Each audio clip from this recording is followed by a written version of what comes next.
असं करा, तुम्ही बसा, मी उठतो. तू होईल नाही मर सिंच्या माझा डोका खाऊ नको. बरं, दादा घरात आहेत की घराबाहेर? आता ते मला काय माहित, चौकशी कर. चौकशी नंतर करतो, आधी निरोप सांगतो. तो सोनबा कसा आहे ना, त्याची पोरगी आज फुगली. त्या आईला-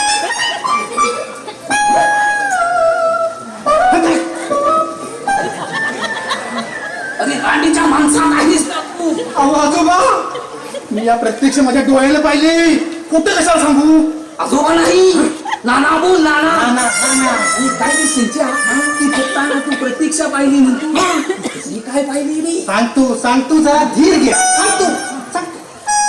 त्याचं काय झालं, मी आज सकाळी तळ्यावर आंघोळीला गेलो होतो.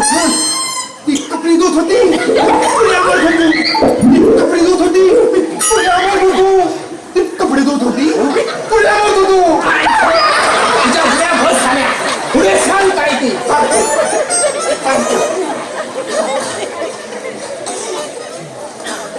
तर त्याचा काय झालं, ती पुढ्या मारताना तिचा तोल गेला आणि ती पाण्यात पडली.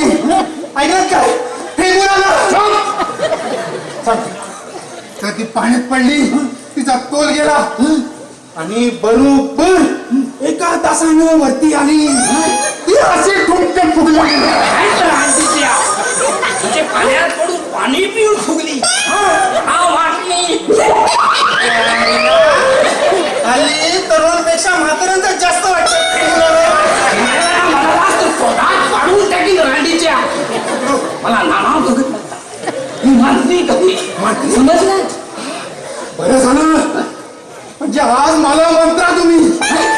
आज मला मंत्र. तुला काय झालंय मंत्रायला? अहो, माझी आई बोलते की मी त्या तळ्यावर झपाटलोय म्हणून असा येण्यासारखा वागतो. बहुतेक तुला मुंजाने गाठला असावा. हा तेवढा असतो म्हणजे अरे रांडीच्या, आता तुला काय सांगू, तुझ्या एवढा असतो ओ नाना, तुम्ही मला दाखवा, मी त्याला विचारतो. या ठेंगुराला घरी सोडून मला काय ठरलंय? अरे रांडीच्या, माझ्या मरणावर का उठलायस तू? तुझ्या बापाची 5-50 खाल्ली नाही की. कसं नाही ठेवून ना, फिकून आहे ना, मला वाटतं थोबाड फोडीस. नाना नाना, पण नाना, मला म्हणायचं होतं, त्या मुंजाने तुम्हाला जर धरलं असतं काय, तर तुम्ही मंत्री त्याला फटकन पकडलं असतं, हो की नाही?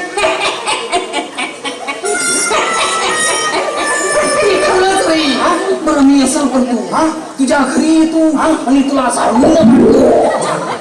मग झाडून की घराटा मी बघतो, तुझा मी बघू जातो. हे हो नाना, चुकत नाना, मला तुम्ही सुधारा. तुमचे उत्तर मी तुमच्या पोरीशी लग्न करून फेडेन.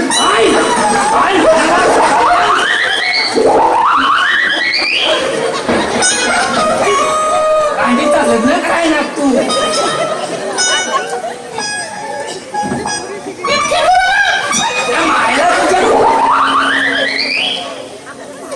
अरे असतो काय कोण घरात? कोण असतो काय? मी आहे. कोण पाहिजे आपल्याला? तू बाबड्या हवा असतो, मी त्याच्या गावचा नामांत्रिक असतो. तू बोलवतो म्हणून आम्ही येतो, समजलं ना? आपल्या घरात नाहीये, पण बाबल्याने तुमच्याबद्दल सर्व काही सांगितलंय मला. पण आमचा मुलगा खरंच चांगला होईल ना ना? नाहीतर नेहमी कशाला येतो? आता येताना या जागेचे निरीक्षण करतो.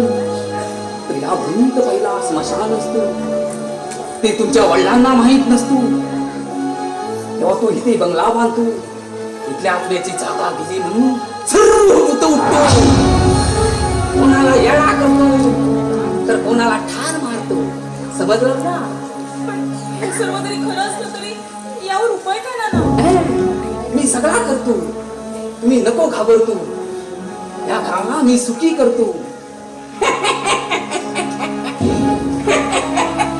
तुला तुझ्या भावांची 3 भावांची लग्न होतो. तुला 3 वहिनी येतो आणि तू बी सासरी जातो. समजलाव ना? तुमच्या तोंडात साखर पडो ना. जर या घरात लक्ष्मीची पवार आणि माझ्या 3 वहिनी आल्या ना, तर तुम्हाला खरंच सांगतो काय मागाल ते देईन. आम्हाला काय नको असतो, फक्त एक सांगतो, लेखक आणि डॉक्टर नवरा नको करतो. का हो? लेखक आणि डॉक्टरच का नको? डॉक्टर रात्र आणि दिवस सारखा पेशंट मागे धावतो आणि लेखक सारखा नट्यांच्या मागे धावतो. मग मला सूट नाही मिळतो. बरं मला ताण लागतो, थोडा पाणी देतो. आणते आणते बसत.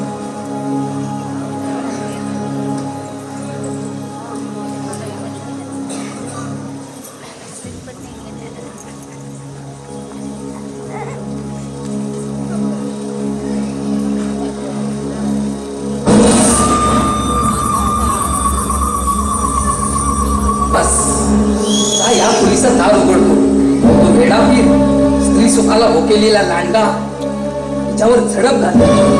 घरात कोणीच नाही, वर हा कार्यभाग साधून घ्यावा.